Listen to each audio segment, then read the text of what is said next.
நான் உங்கள் துரைசிங்கம் பேசுகின்றேன். நாம் வந்து பிஎன்எஸ்டியிலேருந்து ஒரு பிரைமரி ஒரு ட்ரீட்மெண்ட் ஒருத்தர் கொடுத்துருக்கோம். அவரோட நம்ம வந்து ஒரு கலந்துரையாடல் பண்ணலான்றக்காக தான் இப்போ இந்த காணொலியில் சந்திக்கின்றோம். வணக்கம் ஐயா, உங்களுடைய பெயர்?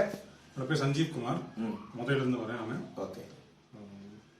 4 ஸ்டெப் பண்ணோம் நம்ம இதில் இந்த ட்ரீட்மெண்ட்டில்.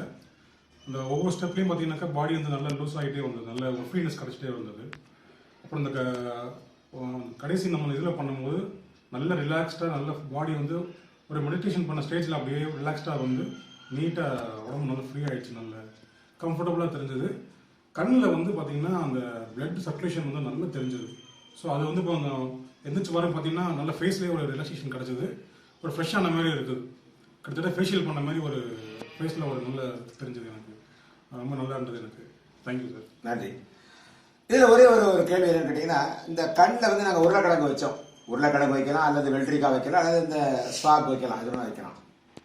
எதுக்கு அதை வைக்கணும்னு கேட்டிங்கன்னா, ஒருவேளை உங்களுக்கு கண்ணில் பிரச்சனை இருக்கான்னு எனக்கு தெரியாது. அதனால் எப்போவுமே வந்து நாம் அந்த டவல் பாத் கொடுக்கும்போது கண் பிரச்சனை இருக்கான்றதை கேட்கணும். ஏன்னா இல்லைன்னா டேரக்டரோட கண்ணில் கொடுக்கலாம், தப்பு இல்லை. ஆனால் ஒருவேளை கண்ணில் வந்து ஏற்கனவே இரிட்டேஷன் ரெட்டிஷன்லாம் இருந்தால் அதிகமாகிடும். அதுக்காகத்தான் நம்ம என்ன பண்ணோம்னா இந்த உருளைக்கிழங்கு, வெள்ளரிக்காய் அல்லது இது தக்காளியோட கட் பண்ணி வைக்கலாம்.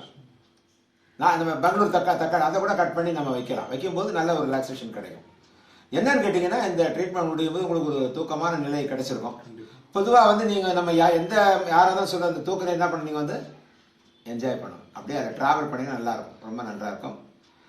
ஏன்னா இவர் சஞ்சீவ் வந்து என்னுடைய மிக பழைய மாணவர். இந்த முறை திடீர்னு இந்த டெமோ பண்ணதுக்கு அவரை கூப்பிட்டோம். அவருடைய எக்ஸ்பீரியன்ஸை ஷேர் பண்ணதுக்கு மிக்க நன்றி. மிக்க நன்றி சஞ்சய்.